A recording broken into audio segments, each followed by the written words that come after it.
1977 ഒരു ദിവസം MG കോളേജിൽ പഠിക്കുന്ന ചില ചെറുപ്പക്കാർ തിരുവനന്തപുരത്ത് ഇന്ത്യൻ കോഫി ഹൗസിൽ ഇരിക്കുകയാണ്. സ്ഥിരമായിട്ട് അവിടെ വന്നിരിക്കുന്ന ഒരു ടീമാണ്. 17-18 വയസ്സ് മാത്രം പ്രായമുള്ള ആ ചെറുപ്പക്കാരുടെ ചർച്ച എല്ലാ ദിവസവും ഒരേ ഒരു വിഷയത്തിലാണ്. അത് സിനിമയാണ്. അന്ന് അവർ ചർച്ച ചെയ്യുന്നത് ഒരു പ്രത്യേക വിഷയമാണ്. അവരുടെ കൂട്ടത്തിലെ അശോക് കുമാറിന്റെ ജ്യേഷ്ഠൻ രാജീവ് നാഥ് നെടുമുടി വേണുവിനെ നായകനാക്കി ചെയ്യുന്ന സിനിമയെക്കുറിച്ചാണ് അന്നത്തെ ചർച്ച. അശോകന്റെ ജ്യേഷ്ഠന്റെ സിനിമ ആയതുകൊണ്ട് തന്നെ അശോകന് ഒരു കാര്യം ഉറപ്പാണ്. അശോകനെയും കൂടെയുള്ള അയാളുടെ കൂട്ടുകാരെയൊക്കെ ജ്യേഷ്ഠന്റെ സിനിമയിൽ അഭിനയിപ്പിക്കാൻ പറ്റും.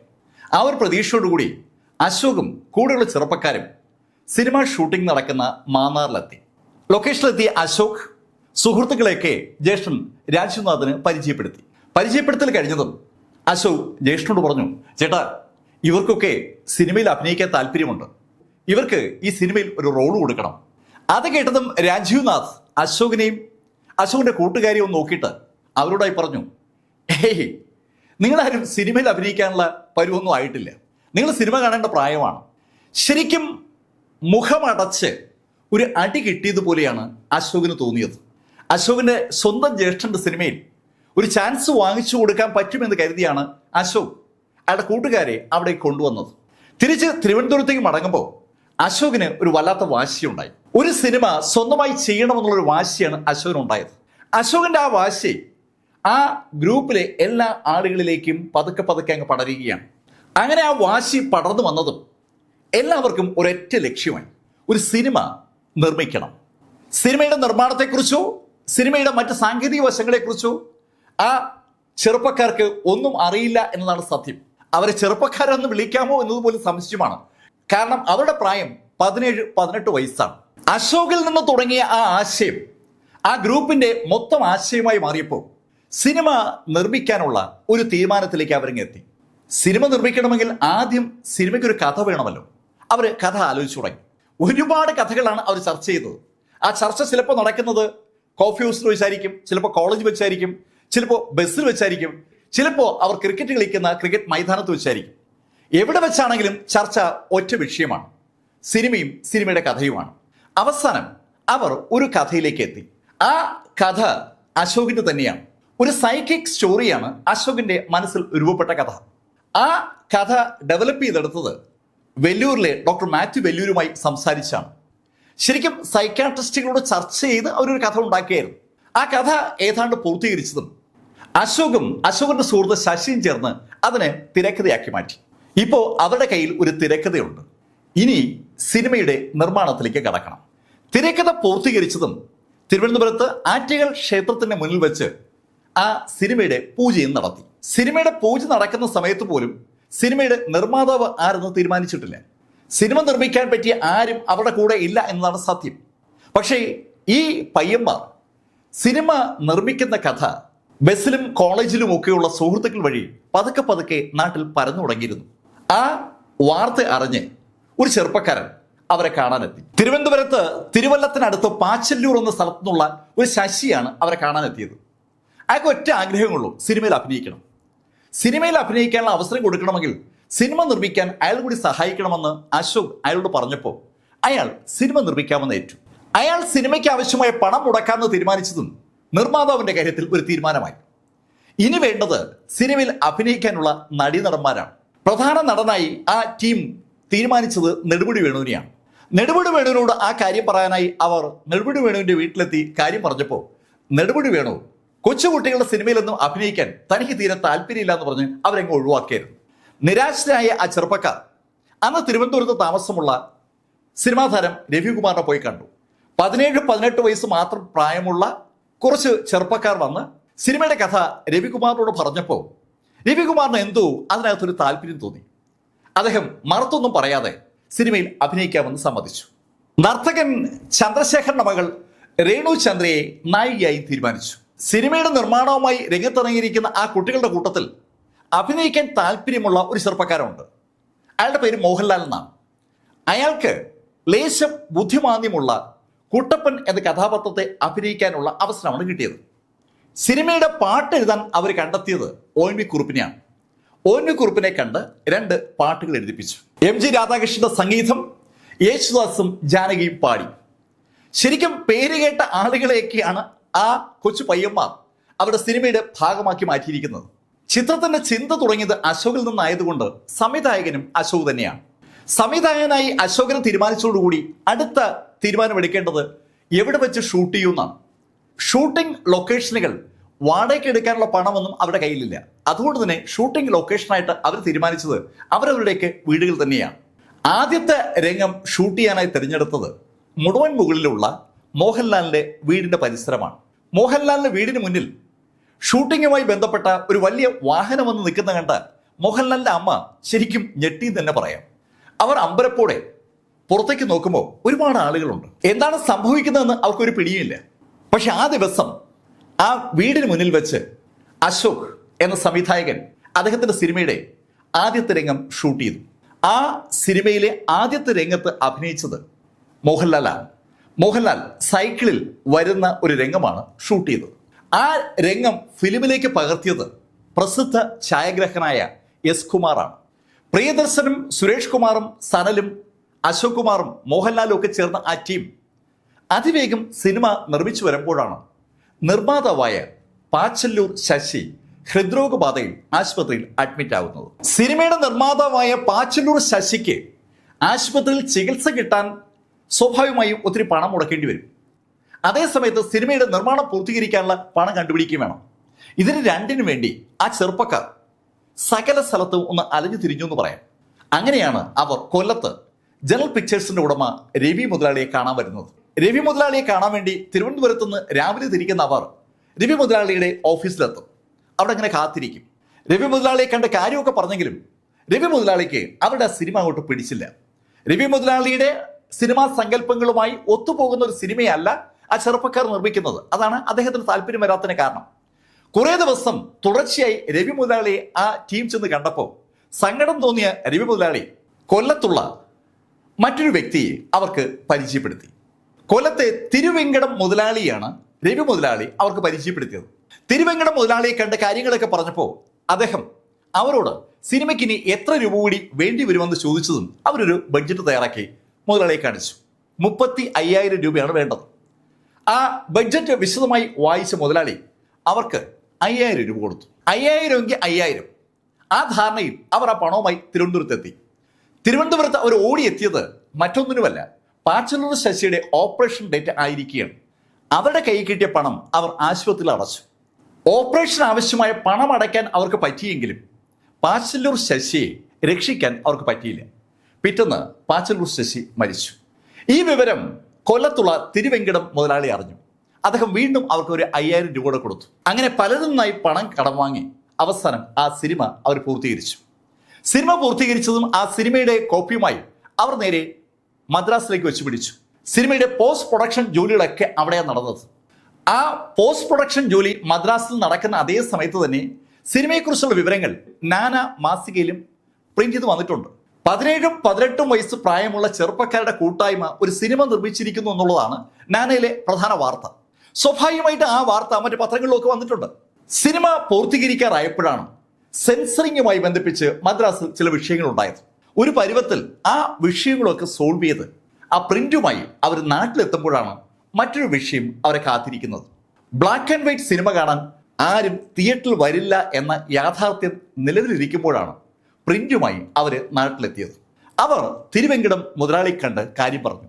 അദ്ദേഹം കൊല്ലത്തെ കൃഷ്ണ തിയേറ്ററിൽ ആ സിനിമ റിലീസ് ചെയ്തു. കൃഷ്ണ തിയേറ്ററിൽ റിലീസ് ചെയ്ത ആ സിനിമ ഒരേ ഒരു ഷോ മാത്രമാണ് കളിച്ചത്. ഒരു ഷോയ്ക്ക് ശേഷം ആ സിനിമ പിൻവലിക്കപ്പെടുകയായിരുന്നു. ഞാൻ എന്ന് പറയുന്ന കഥയിലെ നായകൻ മോഹൻലാലിന്റെ ആദ്യ സിനിമ അങ്ങനെ ഒരേ ഒരു ഷോ മാത്രം കളിച്ച് പെട്ടിക്കുള്ളിലായി.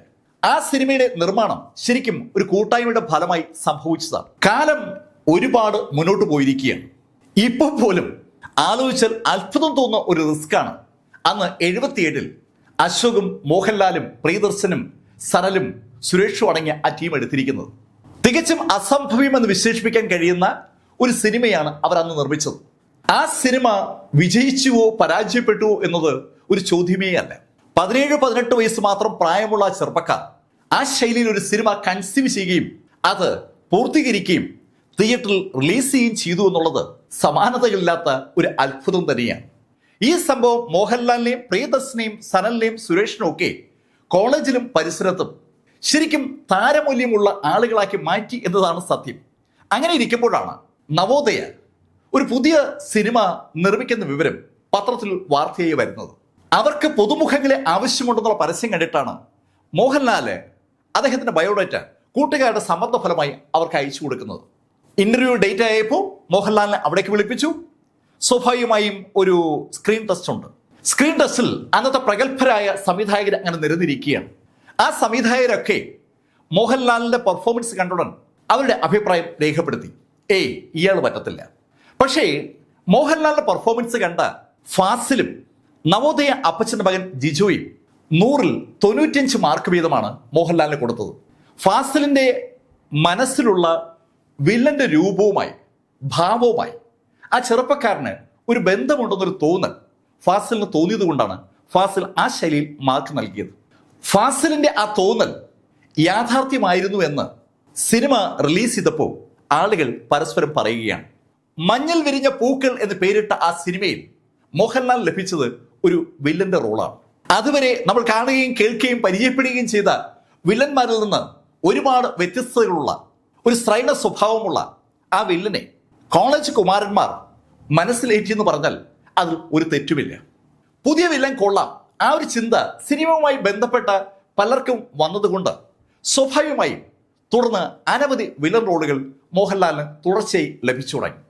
അനവധി വില്ലൻ റോളുകൾ മോഹൻലാലിനെ തേടി വന്നപ്പോൾ മോഹൻലാൽ അഭിനയിക്കുന്ന സിനിമകളുടെ എണ്ണവും കൂടി. 1983-ൽ മോഹൻലാലിന് 23 വയസ്സാണ് പ്രായം.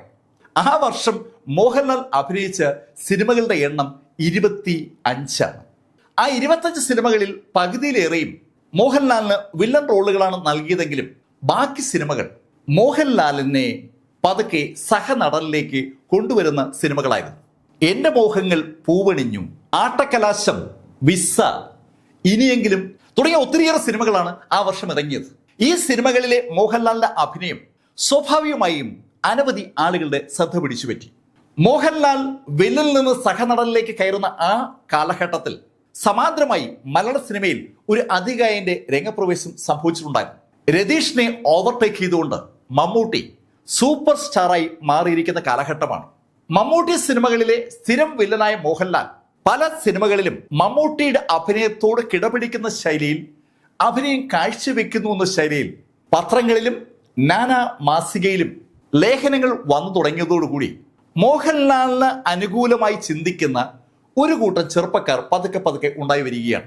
മമ്മൂട്ടിയോട് താല്പര്യമുള്ള ഫാൻസ് ഉണ്ടായി വരുന്നതിന് സമാന്തരമായി അതേ ശൈലിയിൽ മോഹൻലാലിനും അനുയായികൾ ഉണ്ടായി വരുന്നത് 1983 മുതലാണ്. അപ്പോഴാണ് ശ്രീകൃഷ്ണ പരുന്ത് എന്ന സിനിമ റിലീസ് ചെയ്യപ്പെടുന്നത്. മോഹൻലാലിന്റെ അഭിനയ ജീവിതത്തിലെ ശരിക്കും ഒരു കുതിച്ചുചാട്ടം എന്ന് വിളിക്കാൻ കഴിയുന്ന ശൈലിയിലുള്ള ഒരു സിനിമയാണ്. നോവലിനെ സിനിമയാക്കി മാറ്റിയതാണ് ശ്രീകൃഷ്ണ പരുന്ത്. നോവലുമായി കമ്പയർ ചെയ്യുമ്പോൾ സിനിമ വേണ്ടത്ര പറ്റിയില്ല എന്നൊക്കെ പറഞ്ഞ് അഭിപ്രായങ്ങൾ ഉണ്ടായെങ്കിലും മോഹൻലാലിന്റെ ആ സിനിമയിലെ അഭിനയം ശരിക്കും ശ്രദ്ധിക്കപ്പെടുന്ന ഒന്ന് തന്നെയായിരുന്നു. 1983-ലെ മോഹൻലാലിന്റെ വിജയങ്ങളുടെ തുടർച്ച 84-ൽ ഒരു പുതിയ കോമ്പിനേഷന്റെ തുടക്കത്തിന് കാരണമായി. ആ കോമ്പിനേഷൻ പ്രിയദർശൻ മോഹൻലാൽ കോമ്പിനേഷനാണ്. പൂച്ചയ്ക്ക് ഒരു മൂക്കുത്തി എന്ന സിനിമയുമായി പ്രിയദർശൻ എന്ന ആ സംവിധായക പ്രതിഭ രംഗത്ത് വരുന്നത് ആ വർഷത്തിലാണ്. ആ സിനിമയിൽ മോഹൻലാലിനും ഒരു പ്രധാന റോളുണ്ടായിരുന്നു. ആ സിനിമയിൽ അഭിനയിച്ചു തുടങ്ങിയ മോഹൻലാൽ തുടർന്ന് പ്രിയദർശന്റെ സംവിധാനത്തിന് കീഴിൽ 44 സിനിമകളിലാണ് അഭിനയിച്ചത്. പ്രിയദർശന്റെ പൂച്ചയ്ക്കൊരു മൂക്കുത്തിയുടെ ചുവട് പിടിച്ചുകൊണ്ട് അനേകം ഹാസ്യ സിനിമകൾ തുടർന്ന് 84-ലും 85-ലും ഉണ്ടായി. 85-ൽ മുകേഷിനെ കൂടി രംഗത്ത് അവതരിപ്പിച്ച ബോയിങ് ബോയിങ് ഒരു സൂപ്പർ ഹിറ്റ് സിനിമയായിരുന്നു. ആ സിനിമ ശരിക്കും തിയേറ്ററിൽ ചിരിയുടെ പൂരം തന്നെ സൃഷ്ടിച്ചതാണ്. മോഹൻലാൽ എന്ന നടന്റെ ഹാസ്യം കൈകാര്യം ചെയ്യുന്ന ശേഷി ശരിക്കും നന്നായി ഉപയോഗപ്പെടുത്തിയ സിനിമയാണ് ബോയിങ് ബോയിങ്. ആ സിനിമയോടനുബന്ധിച്ച് ഉയരങ്ങളിൽ എന്ന സിനിമയും റിലീസ് ചെയ്യപ്പെട്ടു. ഉയരങ്ങളിൽ എന്ന ആ സിനിമയുടെ പേര് സൂചിപ്പിക്കുന്ന പോലെ മോഹൻലാൽ തുടർന്ന് ഉയരങ്ങളിലേക്ക് അങ്ങനെ കയറുകയാണ്. ശരിക്കും ഒരു അഭിനയ പ്രതിഭ മോഹൻലാലിന് അകത്ത് ഉണ്ടെന്ന് സൂചിപ്പിക്കുന്ന ശൈലിയിലുള്ള ചില മുഹൂർത്തങ്ങൾ ആ ഉയരങ്ങളിൽ എന്ന സിനിമയിൽ ഉണ്ടായിരുന്നു. സ്വാഭാവികമായിട്ടും മലയാള സിനിമയിലെ അതികായന്മാരായ MTയും ഹരിഹരനും പത്മരാജനും ഭരതനും ഒക്കെ മോഹൻലാലിനെ അവരുടെ സിനിമകളിലെ കഥാപാത്രങ്ങളാക്കി കൺവേർട്ട് ചെയ്തു തുടങ്ങി. ഇതേ സമയത്താണ് നടൻ ശ്രീനിവാസൻ ഒരു തിരക്കഥാകൃത്തായി മാറുന്നത്. തിരക്കഥാകൃത്ത് ശ്രീനിവാസനും സത്യൻ അന്തിക്കാടും ചേർന്ന് ജോഡി രസകരമായ സാമൂഹ്യ വിഷയങ്ങൾ സരസമായി അവതരിപ്പിച്ചപ്പോൾ അതിൽ ഒരു അവിഭാജ്യ ഘടകമായി മാറിയത് സാക്ഷാൽ മോഹൻലാലാണ്. 1986 മോഹൻലാലിന് ആദ്യത്തെ സ്റ്റേറ്റ് അവാർഡ് ലഭിക്കുന്നത്. സത്യൻ അന്തിക്കാടിന്റെ TP ബാലഗോപാലൻ MA എന്ന സിനിമയിൽ വിദ്യാസമ്പന്നനായ ഒരു തൊഴിൽ രഹിതന്റെ വേഷമായിരുന്നു മോഹൻലാലിന്. ആ വേഷം മോഹൻലാൽ വളരെ മനോഹരമായി അവതരിപ്പിക്കുകയുണ്ടായി. അതിനുശേഷമാണ് മോഹൻലാൽ, കാർത്തിക, ശ്രീനിവാസൻ, തിലകൻ ആ കോമ്പിനേഷന്റെ സന്മനസ്സുള്ളവർക്ക് സമാധാനം എന്ന സിനിമ ഉണ്ടാവുന്നത്. ശരിക്കും തിയേറ്ററിൽ ചിരിയുടെ മാലപ്പടക്കം പൊട്ടിച്ച ഒരു സിനിമയായിരുന്നു സന്മനസ്സുള്ളവർക്ക് സമാധാനം. 1986 35 സിനിമകളിലാണ് മോഹൻലാൽ അഭിനയിച്ചത്. ഈ 86 ഒരു സിനിമ പ്രത്യേകം പരാമർശ വിഷയം ആകേണ്ട ഒന്നാണ്. അത് തമ്പി കണ്ണന്താനത്തിന്റെ രാജാവിന്റെ മകൻ എന്ന സിനിമയാണ്. അതുവരെയുള്ള സിനിമാ സങ്കല്പങ്ങളെ മുഴുവൻ മാറ്റിമറിച്ചുകൊണ്ടുള്ള ഒരു സിനിമയായിരുന്നു രാജാവിന്റെ മകൻ. MT നാലുകെട്ടും നിളയും ഒക്കെയായി ഒഴുകുന്ന ഒരാളാണ്. സത്യൻ അന്തിക്കാട് ഗ്രാമവും അതിന്റെ പശ്ചാത്തലവുമായി ഒഴുകുന്ന ആളാണ്.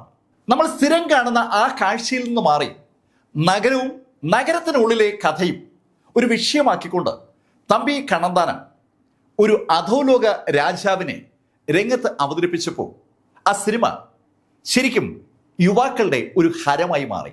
ആ സിനിമയിലെ പല ഡയലോഗുകളും യുവാക്കളുടെ ഹരമായി മാറിയപ്പോൾ ആ സമയത്ത് മലയാളത്തിലെ സൂപ്പർ സ്റ്റാർ ആയിരുന്ന മമ്മൂട്ടിയുടെ സിനിമകൾ ഒന്നൊന്നായി പൊട്ടുന്ന സമയമാണ്. ഒരു ഭാഗത്ത് മമ്മൂട്ടി സിനിമകൾ തറ തൊടാതെ പൊട്ടുന്നു, മറുഭാഗത്ത് മോഹൻലാൽ സിനിമകൾ ശരിക്കും ആഘോഷങ്ങളായി മാറുന്നു. മമ്മൂട്ടി എന്ന താരരാജാവ് വീഴുന്നു, മോഹൻലാൽ എന്ന താരരാജാവ് ഉദയം കൊള്ളുന്നു. അങ്ങനെ ജനം കരുതിയ വർഷമാണ് 1986. മോഹൻലാലിന്റെ അൺബിലീവബിൾ എന്ന് പറയാൻ കഴിയുന്ന ആ വിജയത്തിന്റെ തുടർച്ചയായി മോഹൻലാൽ ശ്രീനിവാസൻ കൂട്ടുകെട്ടിലുള്ള സിനിമകൾ പിറന്നു തുടങ്ങി. നാടോടിക്കാറ്റും പട്ടണപ്രവേശവും ഒക്കെ അങ്ങനെ വന്ന സിനിമകളാണ്. ഈ സമയത്താണ് ലോഹിതദാസ് സിബി മലയിൽ കൂട്ടുകെട്ട് രംഗത്ത് വരുന്നത്. ലോഹിതദാസ് സിബി മലയിൽ കൂട്ടുകെട്ട് ശക്തി ആർജിക്കുന്നത് തൊട്ടു മുന്നേ ജോഷി മമ്മൂട്ടിക്കും മോഹൻലാലിനും 2 സൂപ്പർ ഹിറ്റുകൾ സമ്മാനിച്ചതും ആ സമയത്താണ്. ജോഷി മമ്മൂട്ടി കോമ്പിനേഷൻ ന്യൂഡൽഹി വിജയിച്ച അതേ കാലഘട്ടത്തിൽ തന്നെ ജോഷി മോഹൻലാൽ കോമ്പിനേഷൻ ജനുവരി ഒരു ഓർമ്മയും സൂപ്പർ ഹിറ്റായി മാറി. തുടർന്ന് നമ്മൾ കാണുന്നത് 2 സമാന്തര പാതകളാണ്.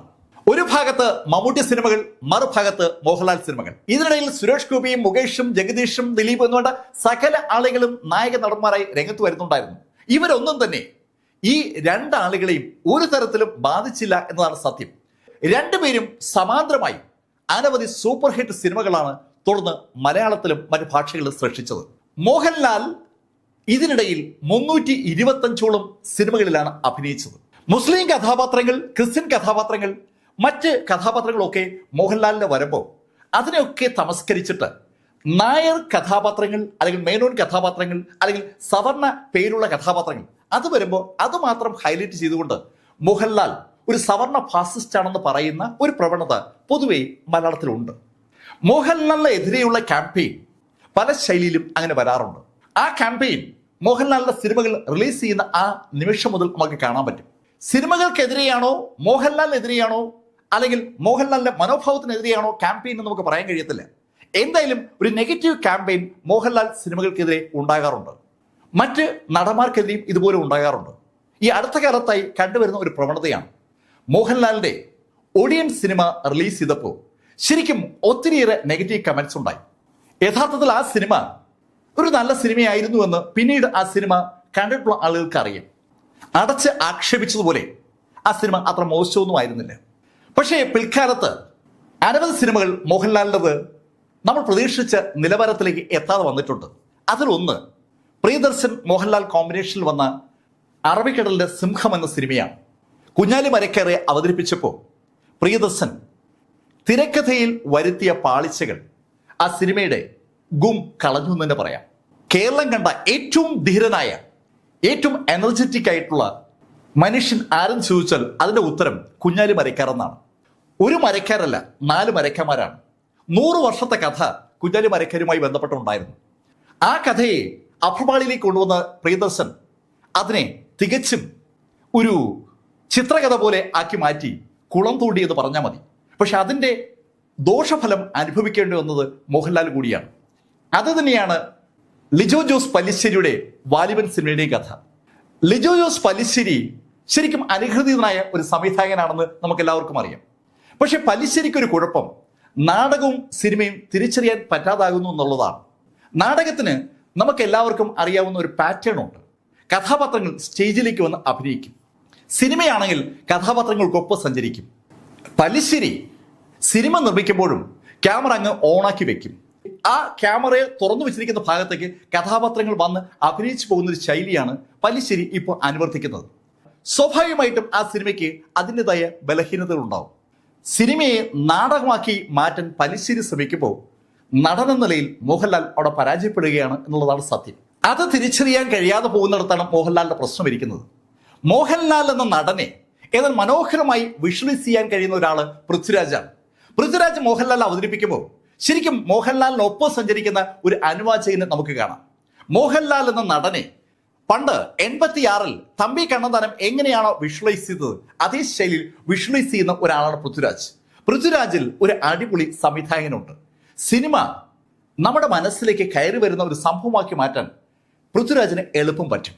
ആ പൃഥ്വിരാജ് മോഹൻലാലിനെ നായകനാക്കിക്കൊണ്ട് അവതരിപ്പിച്ച ലൂസിഫർ അതുകൊണ്ട് തന്നെയാണ് ഒരു ബോക്സ് ഓഫീസ് ഹിറ്റായി മാറിയത്. അതേ ശൈലിയിലുള്ള മറ്റൊരു സംവിധായകനാണ് വൈശാഖ്. വൈശാഖിന്റെ പുലിമുരുകൻ സകല ബോക്സ് ഓഫീസ് റെക്കോർഡുകളും ഭേദിച്ച ഒന്നാണ്. വൈശാഖിനെ പോലെ തന്നെയാണ് ജിത്തു ജോസഫ്. ജിത്തുവിന്റെ ദൃശ്യം 1 ദൃശ്യം 2 ഒക്കെ മോഹൻലാലിന്റെ വിജയ സിനിമകളാണ്. അനവധി വിജയ സിനിമകൾ മോഹൻലാലുമായി ബന്ധിപ്പിച്ചിട്ടുണ്ട്. ആ സിനിമകളൊക്കെ അങ്ങനെ നടക്കുമ്പോൾ സ്വാഭാവികമായിട്ടും മോഹൻലാൽ ഒരുപാട് പണം സമ്പാദിക്കുന്നു എന്ന് നമുക്കെല്ലാവർക്കും അറിയാം. മോഹൻലാൽ എത്രത്തോളം പണം സമ്പാദിച്ചു കാണും, അല്ലെങ്കിൽ വർഷം തോറും എത്ര പണം സമ്പാദിക്കുന്നു എന്നൊക്കെ ചോദ്യം ഉണ്ടാകാറുണ്ട്. മോഹൻലാലിനോട് ആ ചോദ്യം ചോദിച്ചപ്പോൾ മോഹൻലാൽ സൂചിപ്പിച്ചത് പണം ഞാൻ ഒരുപാട് ഉണ്ടാക്കിയിട്ടുണ്ട് എന്ന് തന്നെയാണ് മോഹൻലാലിന്റെ അഭിപ്രായം. മോഹൻലാലിന്റെ അഭിപ്രായത്തിൽ മോഹൻലാലിന് ഊട്ടിയിലും തിരുവനന്തപുരത്തും കൊച്ചിയിലും ചെന്നൈയിലും ദുബായിലും വീടുകളുണ്ട്. പക്ഷേ ഈ വീടുകളിൽ മോഹൻലാലിന് താമസിക്കാൻ പറ്റുന്നുണ്ടോ എന്ന് ചോദിച്ചാൽ ഇല്ല എന്നാണ് മോഹൻലാലിന്റെ ഉത്തരം. വീടെന്ന് ഈ ബിൽഡിങ്ങുകൾ വിളിക്കാൻ കഴിയുമോ എന്ന് മോഹൻലാൽ തന്നെ സംശയമുണ്ട്. വീടെന്ന് പറയുമ്പോൾ നമ്മൾ സ്ഥിരമായി വന്നു പോകുന്ന ഒരു സ്ഥലമാണെങ്കിൽ വീടാകത്തുള്ളൂ. മോഹൻലാലിന്റെ ലൈഫ് എന്ന് പറയുന്നത് ഹോട്ടലിൽ നിന്ന് ഹോട്ടലിലേക്കുള്ള ഒരു ഓട്ടമാണ്. മിക്കവാറും ഏത് സിനിമയുമായി ബന്ധിപ്പിച്ചും 2 മാസത്തെ ഷൂട്ടിംഗ് ഉണ്ടാവും. ആ 2 മാസവും ഏത് ലൊക്കേഷനിലാണോ ഷൂട്ടിംഗ് നടക്കുന്നത് അതിന് സമീപത്തുള്ള ഹോട്ടലിൽ മുറിയെടുത്ത് താമസിക്കുകയാണ് ചെയ്യുക. സ്വാഭാവികമായിട്ടും ആ കാലഘട്ടത്തിൽ മോഹൻലാലിന്റെ വീടെന്ന് പറയുന്നത് ആ ഹോട്ടൽ മുറിയാവും. ആ ഹോട്ടൽ മുറിയെ ശരിക്കും മനോഹരമായി അലങ്കരിച്ച് വെക്കുന്ന ഒരു പതിവ് മോഹൻലാലിനുണ്ട്. സ്വന്തം വീടിനെ പോലെ ആ മുറിയെ നോക്കിക്കാണുന്ന മോഹൻലാൽ ആ മുറിയിൽ ചെടികളും മറ്റ് അലങ്കാര വസ്തുക്കളും കൊണ്ട് നിറയ്ക്കുമ്പോൾ ആ മുറിക്കുള്ളിലേക്ക് കയറി വരുന്ന ഏതൊരാളും സാധാരണഗതിയിൽ ഒന്ന് ഞെട്ടും. ശരിക്കും ഞെട്ടൽ നമുക്ക് ഒന്നുകൂടെ കൂടുന്നത് മോഹൻലാലിന്റെ കൊച്ചിയിലുള്ള വസതിയിൽ വരുമ്പോഴാണ്.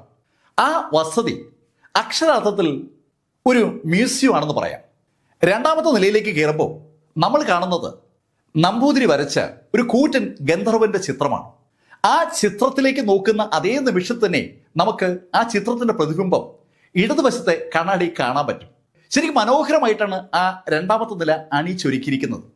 അവിടെയുള്ള ബെഡ്റൂമിലേക്ക് കടക്കുമ്പോൾ നമ്മൾ ആദ്യം കാണുക കുളി കഴിഞ്ഞ് കുളിമുറിയിൽ നിന്ന് പുറത്തേക്ക് വരുന്ന ഒരു സുന്ദരിയെ വരച്ചിട്ടിരിക്കുന്നതാണ്. ആ സുന്ദരിയെ നോക്കുമ്പോഴാണ് ആ സുന്ദരിയെ തന്നെ നോക്കി നിൽക്കുന്ന ഗന്ധർവന്മാരെ നമ്മൾ കാണുക. ആ ഗന്ധർവന്മാരുടെ കണ്ണുകളിലെ മോഹം അതുപോലെ തന്നെ ചിത്രകാരനായ വിശ്വനാഥൻ വരച്ചിട്ടിരിക്കുകയാണ്. ആ ഗന്ധർവന്മാരുടെ കയ്യിൽ നിന്ന് പൂക്കൾ താഴോട്ട് വീഴുന്നത് വളരെ ഭംഗിയായി ചിത്രീകരിച്ചിട്ടുണ്ട്. ആ മുറിയിലെ ലൈറ്റൊക്കെ അണച്ചാലും ഗന്ധർവന്മാരുടെ കണ്ണിലെ ആ മോഹവും പൂക്കളും ഒക്കെ അങ്ങനെ തന്നെ നമുക്ക് വിസിബിൾ ആവും. അടുത്ത മുറിയിലേക്ക് കിടക്കുമ്പോൾ അവിടെ 3 ചുറ്റുള്ള ഒരു നാഗത്തെ വരച്ചിട്ടിട്ടുണ്ട്. നാഗത്തോടൊപ്പം ഐരാവതത്തെയും ആനകളെയും കുതിരകളെയും ഒക്കെ നമുക്ക് കാണാം. ശരിക്കും മനോഹരമായ ഒരു കുണ്ടലിനി സൃഷ്ടിയാണ് അവിടെ വരച്ചിട്ടിരിക്കുന്നത്. മോഹൻലാലിന്റെ മനസ്സിലെ ചില മാന്ത്രിക കാഴ്ചകൾ ചിത്രകാരൻ അദ്ദേഹത്തിന്റെ ശൈലിയിൽ അവിടെ വരച്ചിട്ടിരിക്കുകയാണ്. അവിടെ നിന്ന് പുറത്തേക്ക് ഇറങ്ങുമ്പോൾ പടിക്കെട്ടിന്റെ ഭാഗത്തേക്ക് വന്നാൽ ബ്ലാക്ക് ആൻഡ് വൈറ്റിലുള്ള ഒരേ വലിപ്പമുള്ള ചിത്രങ്ങൾ ഇങ്ങനെ തൂക്കിയിട്ടിരിക്കുന്നതാണ്. മോഹൻലാലിന്റെ ജീവിതവുമായി ബന്ധപ്പെട്ട ചിത്രങ്ങളാണ് അവിടെ തൂക്കിയിട്ടിരിക്കുന്നത്. 50-ലധികം ഫോട്ടോകളുണ്ട്. ആ ഫോട്ടോകൾ മോഹൻലാലിന്റെ ചെറുപ്പകാലം മുതലുള്ളതാണ്. ആ ഫോട്ടോകളുടെ കൂട്ടത്തിൽ മക്കളുടെ ഫോട്ടോകളൊക്കെ ഉണ്ട്. സുചിത്ര കുഞ്ഞായിരിക്കുന്ന പ്രണവിന് കുട പിടിച്ചു കൊടുക്കുന്ന ഒരു ചിത്രമുണ്ട്. പ്രണവ് മോഹൻലാൽ ഊട്ടിയിലെ ഏതോ ഒരു സ്ഥലത്ത് മരത്തിനിടയിൽ മൂത്രമൊഴിക്കാൻ ഇരിക്കുന്നതാണ് ചിത്രം. ആ ചിത്രം പകർത്തിയിരിക്കുന്നത് ആന്റണി പെരുമ്പാവൂരാണ്.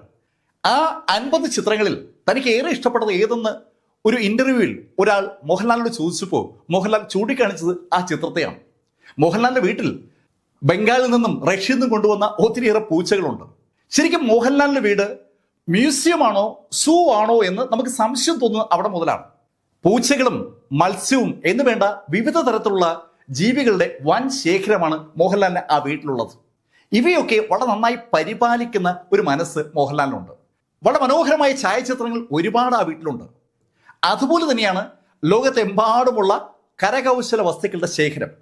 ആ ശേഖരത്തിന്റെ ഭാഗമായിട്ടുള്ള ആനക്കൊമ്പിന്റെ കേസ് പത്രങ്ങളിൽ വായിച്ചിട്ടുള്ളത് നിങ്ങൾക്ക് ഓർമ്മയുണ്ടാവും. കലാവസ്തുക്കൾ ശേഖരിക്കാനും അവയെ ഭംഗിയായി സൂക്ഷിക്കാനുമുള്ള മോഹൻലാലിന്റെ ഒരു കൗതുകമാണ് അവിടെ കാണുന്നത്. മോഹൻലാൽ തന്നെ പറയുന്നത് മോഹൻലാലിന്റെ സമ്പത്തിന്റെ നല്ലൊരു ഭാഗം ഒരു മ്യൂസിയം ഉണ്ടാക്കാനായി ഉപയോഗിക്കാൻ അദ്ദേഹത്തിന് ആഗ്രഹമുണ്ടെന്നാണ്. മ്യൂസിയത്തിനെ അദ്ദേഹം എടുത്തിരിക്കുന്ന വിഷയം മലയാള സിനിമയാണ്. മലയാള സിനിമയെ മ്യൂസിയത്തിലൂടെ പ്രതിഫലിപ്പിക്കാൻ ശ്രമിക്കുന്ന മോഹൻലാലിന്റെ ആ മ്യൂസിയത്തിൽ ഉറപ്പായും മോഹൻലാലിന്റെ അനവധി സിനിമകൾ ഉണ്ടായല്ലേ പറ്റൂ. മോഹൻലാലിന്റെ സിനിമകളിലെ കഥാപാത്രങ്ങളിലൂടെ കടന്നു പോകുമ്പോൾ എന്റെ മനസ്സിലേക്ക് കടന്നു വരുന്ന ഒരു രംഗം ഒരു പാട്ടാണ്. ദേവാസുരം എന്ന സിനിമയിൽ മോഹൻലാൽ അവതരിപ്പിക്കുന്ന മംഗലശ്ശേരി നീലകണ്ഠൻ എന്ന കഥാപാത്രം അതുവരെ അഹങ്കരിച്ചിരുന്ന ഒരു സംഭവം തെറ്റാണെന്ന് തെളിയുന്ന നിമിഷത്തിൽ ഒരു പാട്ട് ബാക്ക്ഗ്രൗണ്ടിൽ ഇങ്ങനെ കേൾക്കും. മംഗലശ്ശേരി നീലകണ്ഠന്റെ അച്ഛൻ യഥാർത്ഥത്തിൽ അദ്ദേഹം വിചാരിച്ചിരുന്ന ആളല്ല എന്നറിയുന്ന നിമിഷമാണത്. സൂര്യകിരീടം വീണുടഞ്ഞു എന്നുള്ള ആ പാട്ട് ബാക്ക്ഗ്രൗണ്ടിൽ കേൾക്കുമ്പോൾ മംഗലശ്ശേരി നീലകണ്ഠൻ വീട്ടിലേക്ക് മടങ്ങിയെത്തുന്നതും വീട്ടിൽ അങ്ങനെ തലയെടുപ്പോട് കിടക്കുന്ന ആ കാറിലേക്ക് നോക്കുന്നതുമായ രംഗം അതിമനോഹരമായിട്ടാണ് അവതരിപ്പിക്കപ്പെട്ടിരിക്കുന്നത്. ശരിക്കും ആ സമയത്തുള്ള മോഹൻലാലിന്റെ ഭാവ അഭിനയം ആരെയും ഒന്ന് ഉലയ്ക്കുന്ന ശൈലിയിലാണ്. ശരിക്കും ആ കഥാപാത്രത്തെ അത്ര സൂക്ഷ്മമായി ഉൾക്കൊള്ളാൻ വേറൊരു നടന് കഴിയുമോ എന്ന് ചോദിച്ചാൽ ഇല്ല എന്ന് ആരും പറഞ്ഞു പോകുന്ന ഒരു നിമിഷമാണ്. ഇതേ ശൈലിയിലാണ് നമ്മൾ ഭരതം എന്ന സിനിമയിലെ ഒരു രംഗത്തെ നോക്കിക്കാണേണ്ടത്. ഭരതം എന്ന സിനിമയിൽ കല്ലിയൂർ ഗോപിനാഥൻ എന്ന കഥാപാത്രത്തെയാണ് മോഹൻലാൽ അവതരിപ്പിച്ചത്. കല്ലിയൂർ ഗോപിനാഥൻ ഒരു പാട്ടുകാരൻ കൂടിയാണ്. ആ പാട്ടുകാരന്റെ ജ്യേഷ്ഠൻ അറിയപ്പെടുന്ന പാട്ടുകാരനാണ്. ആ കഥാപാത്രത്തെ അവതരിപ്പിച്ചത് നെടുമുടി വേണുവാണ്. നെടുമുടി വേണു അവതരിപ്പിച്ച ആ കഥാപാത്രത്തിന് അനുജൻ കല്ലിയൂർ ഗോപിനാഥന് ലഭിക്കുന്ന സ്വീകാര്യതയിൽ ഒരു അസ്വസ്ഥത തോന്നിയപ്പോൾ വീടും നാടും ഉപേക്ഷിച്ച് പുറപ്പെട്ടു പോകുമ്പോൾ വഴിക്ക് വെച്ച് ഒരു അപകടത്തിൽ മരണപ്പെടുന്ന ഒരു രംഗമുണ്ട്. ആ മരണം വിവരം കല്ലിയൂർ ഗോപിനാഥൻ അറിയുന്നത് അനുജത്തിയുടെ വിവാഹത്തിന്റെ തലേ ദിവസമാണ്. പിറ്റേ ദിവസം അനുജത്തിന്റെ വിവാഹം നടക്കാനിരിക്കെ ജ്യേഷ്ഠൻ മരണപ്പെട്ട വിവരം അറിയുന്ന കല്ലിയൂർ ഗോപിനാഥന്റെ മനസ്സ് ശരിക്കും തിളച്ചു മറിയുമ്പോഴാണ് കല്യാണ വീട്ടിലെത്തിയ ആളുകൾ ഒരു കച്ചേരി നടത്താൻ കല്ലിയൂർ ഗോപിനാഥനെ നിർബന്ധിക്കുന്നത്. ശരിക്കും മനസ്സ് കലുഷിതമായിരിക്കുമ്പോൾ, മനസ്സിൽ നിറയെ തീ ആളിപ്പടർന്നു നിൽക്കുമ്പോൾ കച്ചേരി നടത്താൻ വിധിക്കപ്പെട്ട കല്ലിയൂർ ഗോപിനാഥൻ ഒരു കച്ചേരി നടത്തുന്ന രംഗം സിബി മലയിൽ അതിമനോഹരമായി ആ സിനിമയിൽ ചിത്രീകരിച്ചിട്ടുണ്ട്. ആ കച്ചേരിയുടെ പാട്ട് എഴുതിയിരിക്കുന്നത് കൈതപ്രം ദാമോദരൻ നമ്പൂതിരിയാണ്. ശരിക്കും ആ പാട്ടിന്റെ നിർമ്മാണം നമ്മളെയൊക്കെ അതിശയിപ്പിക്കുന്ന ഒരു സാഹചര്യത്തിലാണ് നടന്നിരിക്കുന്നത്. ലോഹിതദാസ് ഭരതത്തിന്റെ കഥ പൂർത്തീകരിക്കുന്നതിന് മുമ്പ് സിനിമ ഷൂട്ടിംഗ് ആരംഭിച്ചിരുന്നു.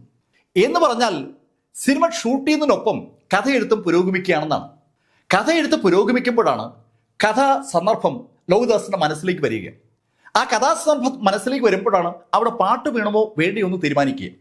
പാട്ട് വേണമെന്ന് തീരുമാനിച്ചു കഴിഞ്ഞാൽ ആ പാട്ടിന്റെ പശ്ചാത്തലം ലോഹിതദാസ് മ്യൂസിക് ഡയറക്ടറായ രവീന്ദ്ര മാഷോട് പറയും. മ്യൂസിക് ഡയറക്ടർ രവീന്ദ്ര മാഷ് ആ പശ്ചാത്തലം കേട്ട് മനസ്സിലാക്കിയാൽ ഉടൻ അതിന് അനുയോജ്യമായ ഒരു ട്യൂൺ ഉണ്ടാക്കും. ആ ട്യൂണ് ലോഹിതദാസിന് ഇഷ്ടമായാൽ ഉടൻ ആ ട്യൂണ് സിബി മലയിലൂടെ കേൾക്കും. സിബി മലയിലും ലോഹിതദാസും രവീന്ദ്ര മാഷും ഓക്കെ അടിച്ചു കഴിഞ്ഞാൽ അടുത്ത ജോലി കൈതപ്പുറത്തിനാണ്. കൈതപ്പുറം ആ സന്ദർഭത്തിന് അനുയോജ്യമായ വരികൾ എഴുതും. ആ വരികൾ എഴുതി കിട്ടിയാൽ ഉടൻ രവീന്ദ്ര മാഷ് ആ വരികൾ ഒന്ന് മൂളും ആ മ്യൂസിക്കിന് അനുസരിച്ച്. അതിനുശേഷം ആ പാട്ടുമായി രവീന്ദ്ര മാഷ് അടുത്ത വിമാനത്തിൽ ചെന്നൈക്ക് തിരിക്കും. ചെന്നൈയിലെത്തുന്ന രവീന്ദ്ര മാഷ് യേശുദാസിനെ കൊണ്ട് അത് റെക്കോർഡ് ചെയ്യിപ്പിച്ചിട്ട് ആ പാട്ടുമായി തിരിച്ച് ഷൂട്ടിംഗ് പ്ലേസിലേക്ക് വരും. ഷൂട്ടിംഗ് പ്ലേസിലേക്ക് വരുന്ന ആ പാട്ട് അവിടെ ഇടുമ്പോഴാണ് അതിൽ അഭിനയിക്കുന്ന മോഹൻലാലും അത് സംവിധാനം ചെയ്യുന്ന സിബി മലയിലും ആ പാട്ട് യഥാർത്ഥത്തിൽ കേൾക്കുന്നത്. എന്ന് പറയുമ്പോൾ പാട്ട് ഒരു തവണ മാത്രം കേട്ടതിന് ശേഷം മോഹൻലാൽ ആ സിനിമയിൽ ആ പാട്ട് പാടി അഭിനയിക്കാൻ പോവുകയാണെന്നാണ്. സാധാരണഗതിയിൽ ഒരു പാട്ടിന്റെ ചിത്രീകരണം നടക്കുന്നതിന് എത്രയെങ്കിലും ദിവസങ്ങൾക്ക് മുമ്പേ ആ പാട്ട് റെക്കോർഡ് ചെയ്യപ്പെടാറുണ്ട്. ഇവിടെ മണിക്കൂറുകൾക്ക് മുമ്പ് മാത്രമാണ് ആ പാട്ട് റെക്കോർഡ് ചെയ്ത് കിട്ടുക. അങ്ങനെ ഒരു സന്ദർഭത്തിലാണ് ഭാരതത്തിലെ ഏറ്റവും നിർണായകമായ ആ രാമകഥ എന്ന് തുടങ്ങുന്ന പാട്ട് ചിത്രീകരിക്കുന്നത്.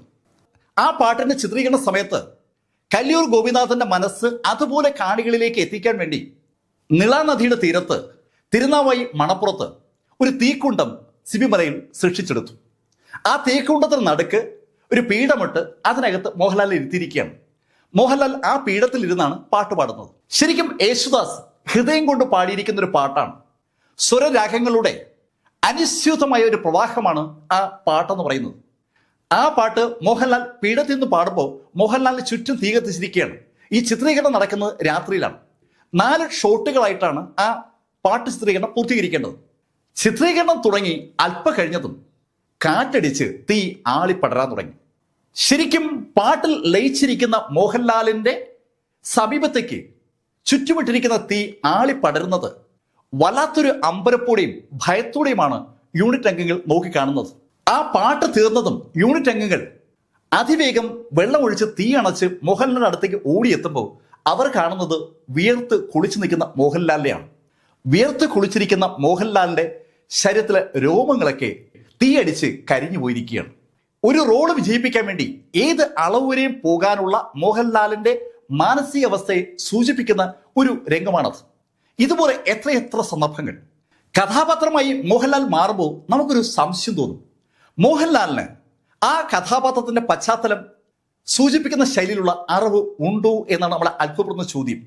പ്രത്യേകിച്ചും പാട്ട് പാടുന്ന രംഗത്ത് മോഹൻലാൽ അഭിനയിക്കുന്ന കാണുമ്പോൾ നമുക്ക് ആ സംശയം തോന്നും. ഇവിടെ ഈ ഭാരതത്തിലെ മനോഹരമായ പാട്ടുകൾ മോഹൻലാൽ ആലപിച്ചപ്പോൾ ശരിക്കും ആ സംശയം ഏവർക്കും ഉണ്ടാകാം. ശരിക്കും സ്വരങ്ങൾ മോഹൻലാൽ ഉച്ചരിക്കുന്നത് വളരെ ക്ലോസപ്പിലാണ് ആ ചിത്രത്തിൽ കാണിക്കുന്നത്. അത് കാണുന്ന ഏതൊരാളും മോഹൻലാലാണ് ആ പാട്ട് പാടുന്നതെന്നേ കരുതത്തുള്ളൂ. അത്ര മനോഹരമായിട്ടാണ് മോഹൻലാലിന്റെ ലിപ് സിംഗിങ് നടന്നിരിക്കുന്നത്. ഇതുപോലെയാണ് ചിത്രത്തിലെ ആ ഏറ്റവും മനോഹരമായ ക്ലൈമാക്സ് പാട്ട്. ആ പാട്ട് MG ശ്രീകുമാർ എന്ന ഗായകന്റെ ഒരു വല്ലാത്ത വിജയം കൂടിയാണ്. ആ പാട്ട് MG ശ്രീകുമാർ തകർത്ത് പാടിയപ്പോൾ അതേ ശൈലിയിൽ അതേ ആംബിയൻസിൽ മോഹൻലാൽ പാടി അഭിനയിക്കുകയായിരുന്നു. മോഹൻലാൽ ആ പാട്ട് പാടി അഭിനയിച്ചത് കണ്ട ഏതൊരാളും മോഹൻലാൽ ആ പാട്ടിൽ ജീവിക്കുകയാണെന്നേ പറയത്തുള്ളൂ. ശരിക്കും പാട്ട് പാടാനുള്ള മോഹൻലാലിന്റെ ആ അസാധ്യമായ കഴിവ് ഹിസ് ഹൈനസ് അബ്ദുള്ള എന്ന ആ സിനിമയിൽ ഒരു ഗായകന്റെ രൂപത്തിൽ തന്നെ മോഹൻലാലിനെ അവതരിപ്പിച്ചുകൊണ്ട് സിബി മലയിൽ നമ്മൾ ഞെട്ടിച്ചിട്ടുണ്ട്. അതിമനോഹരമായ പാട്ടുകളാണ് സിബി മലയിലിന്റെ ഹിസ് ഹൈനസ് അബ്ദുള്ളയുടെ പ്രത്യേകത എന്ന് പറയുന്നത്. ആ സിനിമയിലെ പാട്ടുകൾ ശാസ്ത്രീയ സംഗീതത്തിൽ അടിസ്ഥാനപ്പെടുത്തിയും അതും പ്രത്യേക രാഗത്തിൽ അടിസ്ഥാനപ്പെടുത്തിയൊക്കെയാണ്. ആ രാഗമൊക്കെ അറിയാത്ത ഒരാൾ ആ പാട്ടുകൾ അത്ര മനോഹരമായി അവതരിപ്പിക്കുന്ന കാണുമ്പോൾ ഏതൊരാളും സ്വാഭാവികമായി ആ ചോദ്യം വീണ്ടും ചോദിച്ചു പോകും. ഈ മോഹൻലാൽ ശാസ്ത്രീയ സംഗീതം അടിസ്ഥാനപരമായി പഠിച്ചിട്ടില്ലേ എന്ന്. അതേ ചോദ്യം അതിനേക്കാളേറെ ശക്തമായി ചോദിക്കപ്പെട്ട മറ്റൊരു സന്ദർഭമുണ്ട്. ആ സന്ദർഭം വാനപ്രസ്ഥം എന്ന സിനിമയുമായി ബന്ധിപ്പിച്ചാണ്. വാനപ്രസ്ഥം എന്ന സിനിമയിൽ മോഹൻലാൽ അവതരിപ്പിച്ച കഥാപാത്രത്തിന്റെ പശ്ചാത്തലം കഥകളിയാണ്. ഒരു കഥകളി നടന്റെ കഥയാണ് വാനപ്രസ്ഥം. ആ കഥാപാത്രത്തെ മോഹൻലാൽ അവതരിപ്പിച്ചത് കാണുന്ന ഏതൊരാളും ശരിക്കും ആ ചോദ്യം ചോദിക്കാതിരിക്കത്തില്ല. ഇയാള് ഒരു കഥകളി നടനല്ലേ എന്ന്. കഥകളി കണ്ടിട്ടുണ്ടെന്നല്ലാതെ കഥകളിയുമായി ഒരു ബന്ധമില്ലാത്ത മോഹൻലാൽ ആ റോള് എങ്ങനെ അഭിനയിച്ച് ഫലിപ്പിച്ചു എന്നത് ഇപ്പോഴും ഉത്തരം കിട്ടാത്ത ഒരു ചോദ്യമാണ്. ഇതേ ചോദ്യം ഒരു കൊമേഴ്സ്യൽ സിനിമ ഹിറ്റായി മാറിയ കമലദളം കാണുന്ന ആർക്കും ഉണ്ടാവും. അവിടെ മോഹൻലാൽ ഒരു ഭരതനാട്യം അധ്യാപകന്റെ റോളിലാണ് രംഗത്ത് വരുന്നത്. ഭരതനാട്യം അധ്യാപകനായി കുട്ടികൾക്ക് ഭരതനാട്യം പറഞ്ഞു കൊടുക്കുന്ന മോഹൻലാലിന്റെ ആ കഥാപാത്രം സ്റ്റേജിൽ ചില മുദ്രകളും ചില ചലനങ്ങളും ഒക്കെ കാണിക്കുമ്പോൾ ഭരതനാട്യം നന്നായി അഭ്യസിച്ചിട്ടുള്ള വിദ്യാർത്ഥികളും അധ്യാപകരും ഒരുപോലെ വാവൊളിച്ചു പോകും എന്നതാണ് സത്യം. ശരിക്കും അടിസ്ഥാനപരമായി ആ നൃത്തം അറിയാവുന്ന ഒരാളുടെ എല്ലാ രൂപഭാവങ്ങളും മോഹൻലാലിന്റെ ആ അഭിനയത്തിൽ നമുക്ക് കാണാൻ പറ്റും. ഇങ്ങനെ എത്രയെത്ര വേഷങ്ങളിലാണ് മോഹൻലാൽ സിനിമയിൽ നമ്മളെ അത്ഭുതപ്പെടുത്തിയിട്ടുള്ളത്. സിനിമയുടെ മുന്നിൽ മാത്രമല്ല മോഹൻലാൽ നമ്മളെ അത്ഭുതപ്പെടുത്തിയത്, പിന്നിലും മോഹൻലാൽ നമ്മളെ അത്ഭുതപ്പെടുത്താറുണ്ട്. മോഹൻലാൽ ഒരു പിന്നണി ഗായകൻ കൂടിയാണ്. ഒരു സൂപ്പർ സ്റ്റാറായ മോഹൻലാൽ പിന്നണി ഗായകനായി പാടുക എന്ന് പറയുമ്പോൾ ഒന്നോ രണ്ടോ സിനിമയിൽ പാടുമെന്നായിരിക്കും നമ്മൾ കരുതുക. എന്നാൽ മോഹൻലാൽ ഇതിനോടകം 50ഓളം സിനിമകളിൽ പിന്നണി പാടിയിട്ടുണ്ടെന്ന് കേൾക്കുമ്പോൾ ശരിക്കും അത് നമ്മൾ ഞെട്ടിക്കേണ്ടതാണ്. സിനിമയിൽ പിന്നണി പാടിയ മോഹൻലാലിന്റെ കഥാപാത്രത്തിന് വേണ്ടി മാത്രമല്ല പാടിയിട്ടുള്ളത്. കണ്ണെഴുതി പൊട്ടും തൊട്ട് എന്നൊരു സിനിമയുണ്ട്. അബ്ബാസും മഞ്ജു വാര്യറും ബിജു മേനോനും അതുപോലെ തിലകനൊക്കെ ഉള്ള സിനിമ. ആ സിനിമയിൽ മോഹൻലാൽ അഭിനയിച്ചിട്ടില്ല. ആ സിനിമയ്ക്ക് വേണ്ടിയും മോഹൻലാൽ പിന്നണി പാടിയിട്ടുണ്ട്. സത്യത്തിൽ മോഹൻലാൽ സിനിമയ്ക്ക് വേണ്ടി മാത്രമല്ല പാടിയിട്ടുള്ളത്, ഒരുപാട് കാസറ്റുകൾക്ക് വേണ്ടിയും മോഹൻലാൽ പാടിയിട്ടുണ്ട്. പാട്ട് പാടുക എന്നുള്ളത് മോഹൻലാലിന്റെ ഒരു ഇഷ്ടവിനോദമാണ്. ഒരു ഇഷ്ടവിനോദം ഒരാളുടെ ജീവിതത്തിന്റെ ഭാഗമായി മാറുമ്പോൾ പിന്നെ ശരിയത് തെറ്റെന്ന് തിരിച്ചറിയാൻ ചിലപ്പോൾ നമുക്ക് പറ്റാതെ വരും. അങ്ങനെ ഒരു സംഭവം മോഹൻലാലിന്റെ ജീവിതത്തിൽ ഉണ്ടായിട്ടുണ്ട്. അത് സംഭവിക്കുന്നത് 2015-ലാണ്. 2015 തിരുവനന്തപുരത്ത് നാഷണൽ ഗെയിംസ് സമാപിക്കുമ്പോൾ അതിന്റെ സമാപന സമ്മേളനത്തോടനുബന്ധിച്ചുകൊണ്ട് ഒരു മോഹൻലാൽ ഷോ ഉണ്ടായിരുന്നു. ആ ഷോ ഒരു ഗാനമേളയാണ്. ശരിക്കും അടിപൊളി ഗായകരായ MG ശ്രീകുമാറും വേണുഗോപാലും ചിത്രയും സുജാതയൊക്കെ ഉള്ള ആ സദസ്സിൽ മോഹൻലാൽ ഒരു ഗാനമേള നയിക്കാൻ തീരുമാനിക്കുക എന്ന് പറഞ്ഞാൽ അത് ലേശം ധൈര്യം ആവശ്യമുള്ള ഒരു കാര്യമാണ്. ശരിക്കും മോഹൻലാലിന്റെ ആ ധൈര്യത്തെ സൂചിപ്പിച്ചുകൊണ്ട് ശ്രീനിവാസൻ നേരത്തെ ഒരു മോഹൻലാൽ സിനിമയിൽ ഒരു ഡയലോഗ് പറഞ്ഞിട്ടുണ്ട്. സന്മനസ്സുള്ളവർക്ക് സമാധാനം എന്ന സിനിമയിൽ മോഹൻലാലിന്റെ കഥാപാത്രത്തെ ചൂണ്ടിക്കാണിച്ചുകൊണ്ട് തിലകൻ അവതരിപ്പിച്ച കഥാപാത്രം പറയും, ഞാൻ ഈ ധൈര്യം എന്റെ ചാൾസ് ശോഭരാജിൽ മാത്രമേ കണ്ടിട്ടുള്ളൂ. സത്യത്തിൽ മോഹൻലാൽ കാര്യവട്ടത്ത് ആ സ്റ്റേഡിയത്തിൽ നിന്ന് പാടുന്നത് കാണുമ്പോൾ സകലരും ആ ഡയലോഗ് ഒരിക്കൽ കൂടി പറഞ്ഞു പോവുകയായിരുന്നു. ആ ധൈര്യം സത്യത്തിൽ ചാൾസ് ശോഭരാജിലേക്കാണു. ശരിക്കും ജീനിയസുകളായിട്ടുള്ള ഗായകർ നിരന്നിരിക്കുമ്പോൾ മോഹൻലാൽ ഒരു ഗാനമേള നയിക്കുക എന്ന് പറഞ്ഞാൽ അതിന് ചില്ലറ ധൈര്യമൊന്നും പോരാ. യേശുദാസിനൊപ്പം മോഹൻലാൽ പാടുക, ചിത്രയ്ക്കൊപ്പം മോഹൻലാൽ പാടുക, MG ശ്രീകുമാറിന്റെ ഗാനമേള ട്രൂപ്പിൽ മോഹൻലാൽ പാടുക, ഇതൊക്കെ സാധാരണ സംഭവിക്കാൻ സാധ്യതയുള്ള കാര്യങ്ങളാണ്. പക്ഷെ മോഹൻലാൽ ഒരു ഗാനമേള നയിക്കുകയും ഇവരൊക്കെ മോഹൻലാലിനൊപ്പം പാടുക എന്ന് പറഞ്ഞാൽ അത് കഥ വേറെയാണ്. മോഹൻലാലിന് ആ ഗാനമേള അലൗട്ട് ചെയ്ത് കൊടുത്തത് ശരിയായില്ല എന്ന ശൈലിയിൽ ഒരുപാട് ആരോപണങ്ങൾ സ്വാഭാവികമായി ഉണ്ടായി. ഇതുപോലുള്ള ആരോപണങ്ങൾ മോഹൻലാലിന്റെ സിനിമാ ജീവിതത്തിൽ ഇഷ്ടം പോലെ ഉണ്ടാകാറുണ്ട്. മോഹൻലാൽ വില്ലിൽ നിന്ന് സഹനായകനിലേക്കും അവിടെ നിന്ന് നായകനിലേക്കും കടന്നു വന്ന വ്യക്തിയാണ്. അതുവരെ ഉണ്ടായിരുന്ന നായക സങ്കല്പങ്ങളെ ആകെ മാറ്റിമറിച്ചുകൊണ്ട് ജനങ്ങളുടെ മനസ്സിലേക്ക് കുടിയേറിയ മോഹൻലാൽ പിൽക്കാലത്ത് നമ്പൂതിരി, നായർ, മേനോൻ കഥാപാത്രങ്ങൾ മാത്രം അഭിനയിക്കുന്ന സൂപ്പർ താരമായി മാറി എന്ന് പറഞ്ഞ് ഒരു ആക്ഷേപമുണ്ട്. രഞ്ജിത്തിന്റെ സിനിമകളിൽ വരുന്ന എല്ലാ കഥാപാത്രവും ഏതാണ്ട് അതേ ശ്രേണിയിലായപ്പോഴാണ് ആ ആരോപണം മോഹൻലാലിന് നേരെ വന്നത്. ആ ആരോപണത്തെക്കുറിച്ച് മോഹൻലാലിനോട് ചോദിച്ചപ്പോൾ മോഹൻലാൽ പറഞ്ഞ ഉത്തരം ശരിക്കും ശ്രദ്ധേയമാണ്. കഥ എഴുതുന്നത് ഞാനല്ല, കഥാപാത്രത്തെ സൃഷ്ടിക്കുന്നത് ഞാനല്ല. കഥ എഴുതുന്നതും കഥാപാത്രത്തെ സൃഷ്ടിക്കുന്നതും അതിന് രൂപം കൊടുക്കുന്നതും തിരക്കഥാകൃത്തും സംവിധായകനും ചേർന്നാണ്. അവർക്ക് കൊമേഴ്സ്യൽ വിജയം നേടുമെന്ന് തോന്നുന്ന ഒരു വിഷയമാണ് അവരെടുക്കുക. എന്നോട് അഭിനയിക്കാൻ പറയുന്ന രംഗങ്ങൾ ഞാൻ അഭിനയിക്കുന്നു എന്ന് മാത്രം. അതിൻ്റെ പേരിൽ ഞാനൊരു സവർണ ഫാസിസ്റ്റാണെന്നൊക്കെ പറയുന്നത് ശുദ്ധ അസംബന്ധമാണ് എന്നാണ് മോഹൻലാൽ പറഞ്ഞത്. അങ്ങനെ പറഞ്ഞുകൊണ്ട് മോഹൻലാൽ ഒരു കാര്യം കൂടി ചൂണ്ടിക്കാണിച്ചു. മോഹൻലാൽ അഭിനയിച്ച് വിജയിപ്പിച്ച പല കഥാപാത്രങ്ങളും മുസ്ലിം ബാക്ക്ഗ്രൗണ്ട് ഉള്ളവയാണ്. എന്തുകൊണ്ട് മോഹൻലാലിനെ ഒരു ഇസ്ലാം തീവ്രവാദിയായി ആളുകൾ സൂചിപ്പിക്കുന്നില്ല എന്നാണ് മോഹൻലാലിന്റെ ചോദ്യം. അപ്പോൾ അജണ്ടകൾ തീരുമാനിക്കുന്ന ആളുകൾ മോഹൻലാലിനെ ഹിന്ദുവായും മമ്മൂട്ടിയെ മുസ്ലിമായും മാറ്റുന്നതിന് അവർക്ക് അവരുടേതായ കാര്യങ്ങളുണ്ടെന്ന് അർത്ഥം. അത് അങ്ങനെ അങ്ങ് നടക്കട്ടെ എന്നാണ് മോഹൻലാലിന്റെ അഭിപ്രായം. മോഹൻലാലിന്റെ സിനിമ അഭിനയം പോലെ തന്നെ പ്രധാനമാണ് സിനിമയ്ക്ക് പുറത്തുള്ള മോഹൻലാലിന്റെ ജീവിതത്തിലെ കാര്യങ്ങളൊക്കെ. മോഹൻലാൽ കാര്യങ്ങൾ പഠിക്കാൻ കാണിക്കുന്ന ആ താല്പര്യം ശരിക്കും അഭിനന്ദനാർഹമാണ്. അങ്ങനെ നമുക്ക് അഭിനന്ദിക്കാൻ തോന്നുന്ന ഒരു രംഗമാണ് മോഹൻലാലിന്റെ മാജിക് പഠനം എന്ന് പറയുന്നത്. ഗോപിനാഥ് മുതുകാട് ഒരു അടിപൊളി മജീഷ്യനാണെന്നുള്ള കാര്യം നമുക്ക് ഏവർക്കും അറിയാം. അദ്ദേഹത്തോടൊപ്പം ചേർന്ന് മാജിക് പഠിച്ച മോഹൻലാൽ ഫയർ എസ്കേപ്പ് എന്ന ആ ഒരു ട്രിക്ക് പൊതുജന മധ്യത്തിൽ അവതരിപ്പിക്കാൻ ശ്രമിച്ചപ്പോൾ ആളുകളൊക്കെ വേണ്ട എന്ന് പറഞ്ഞ രംഗം നിങ്ങൾക്ക് ഏവർക്കും ഓർമ്മയുണ്ടാകും. ഫയർ എസ്കേപ്പ് നിങ്ങൾക്ക് അറിയാം എങ്ങനെയാണ് നടക്കുന്നതെന്ന്. ഒരു വലിയ തീക്കുണ്ടത്തിനകത്ത് കൈയും കാലും ഒക്കെ ബന്ധിക്കപ്പെട്ട നിലയിൽ മജീഷ്യൻ ഇരിക്കുകയും തീ ആളെ കത്തുമ്പോൾ അതിനകത്തുനിന്ന് രക്ഷപ്പെട്ട് പുറത്തു വരുന്ന മജീഷ്യൻ ശരിക്കും ഒരു അത്ഭുതം തന്നെയാണ്. മാജിക്കിന്റെ ചില ട്രിക്കുകൾ ഉപയോഗിച്ചാണ് ആ രംഗങ്ങൾ അവതരിപ്പിക്കുന്നതെന്ന് എല്ലാവർക്കും അറിയാം. ആ രംഗത്ത് അത്ര എക്സ്പീരിയൻസ് ഇല്ലാത്ത മോഹൻലാൽ അഭിനയിച്ചാൽ ചിലപ്പോൾ ജീവഹാനി ഉണ്ടാകാൻ സാധ്യതയുണ്ടെന്ന് ചില മജീഷ്യന്മാർ കൂടി അഭിപ്രായങ്ങൾ പറഞ്ഞതോടുകൂടി ആ മാജിക് ഷോ റദ്ദ് ചെയ്യുകയായിരുന്നു. എന്നാൽ ഇതിനേക്കാളേറെ റിസ്കിൽ മോഹൻലാൽ മറ്റൊരു കാര്യം ചെയ്തിട്ടുണ്ട്.